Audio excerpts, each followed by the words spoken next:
আচ্ছা, আমরা যে রোজ এত ওয়েবসাইট দেখি, কখনো কি মনে হয়েছে যে এগুলোর পর্দার আড়ালে আসলে কি চলে? প্রত্যেকটা ওয়েবসাইটেরই না একটা গোপন নকশা থাকে। তো চলুন আজ সেই গোপন নকশাটাই একটু ঘেঁটে দেখা যাক। তাহলে মূল প্রশ্নটা কি? একটা ওয়েবসাইট ঠিক কিভাবে বানানো হয়? মানে একটা খালি সাদা পাতা থেকে কিভাবে এত সুন্দর, এত তথ্যে ভরা একটা পেজ হয়ে ওঠে? উত্তরটা কিন্তু জানেন খুবই সোজা আর বেশ মজারও বটে। প্রত্যেকটা ওয়েব পেজের পেছনেই থাকে এই যে গোপন ব্লুপ্রিন্টটা। এটার নাম হলো HTML। সোজা কথায় এই HTML-ই ব্রাউজারকে বলে দেয় যে ভাই স্ক্রিনে এটা দেখাও আর এইভাবে দেখাও। অনেকটা রান্নার রেসিপির মতো, বুঝলেন? যেখানে সব ইনস্ট্রাকশন স্টেপ বাই স্টেপ দেয়া থাকে। ব্যাপারটা যদি আরও সহজে বুঝতে হয় তাহলে চলুন একটা বাড়ি বানানোর কথা ভাবা যাক। একটা দারুণ বাড়ি বানাতে আমাদের কিন্তু দুজন এক্সপার্ট লাগে, তাই না? একজন আর্কিটেক্ট, যিনি বাড়ির পুরো স্ট্রাকচারটা বানান, আর আরেকজন ইন্টিরিয়ার ডিজাইনার, যিনি ভেতরটা সুন্দর করে সাজিয়ে তোলেন। মজার ব্যাপার হলো, ওয়েবসাইট বানানোর জন্য HTML ট্যাগগুলো কিন্তু ঠিক এই দুটো দলে ভাগ হয়ে কাজ করে। তো প্রথমে কথা বলা যাক আর্কিটেক্টের টুলকিট নিয়ে। ওয়েবসাইটের জগতে এগুলোকেই আমরা বলি কাঠামো গড়ার ট্যাগ। মানে এই ট্যাগগুলো দিয়ে ওয়েবসাইটের একদম মূল ঢাঁচাটা তৈরি হয়।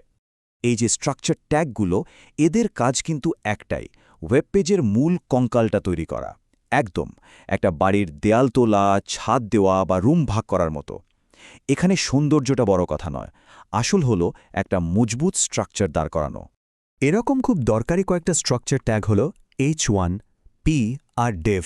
চলুন তো এবার দেখি আর্কিটেক্টের এই টুলগুলো আসলে করেটা কি। H1 ট্যাগটা ব্যবহার হয় একটা ওয়েবসাইটের সবচেয়ে বড়, সবচেয়ে জরুরি হেডলাইনের জন্য। মানে ধরুন এটা হলো বাড়ির একদম মেইন গেট বা নেম প্লেট, যেটা দেখেই লোকে বুঝে যায়, হ্যাঁ, ঠিক জায়গায় এসছি। এরপর আসে পি ট্যাগ। এটা দিয়ে তৈরি হয় প্যারাগ্রাফ, মানে লেখাগুলোর যে ছোট ছোট অংশ থাকে সেগুলো। বাড়ির দিক থেকে ভাবলে এগুলো হলো এক একটা রুম, যার ভেতরে মূল কথা বা তথ্যগুলো থাকে। আচ্ছা, এবার আসি ডিভ ট্যাগের কথায়। এটা কিন্তু দারুণ একটা জিনিস। এটা আসলে একটা কন্টেইনারের মতো। ভাবুন তো, যেন একটা বড় হল রুম, যার ভেতরে হেডলাইন, প্যারাগ্রাফ, ছবি সব কিছুকে একসাথে গুছিয়ে রাখতে পারছেন। এই ডিভ ট্যাগ দিয়ে ওয়েবসাইটের বিভিন্ন জিনিসকে একটা গ্রুপের মধ্যে আনা হয়। বেশ, তাহলে আর্কিটেক্টের কাজ শেষ, বাড়ির কাঠামো একদম রেডি। এবার কি আসবে?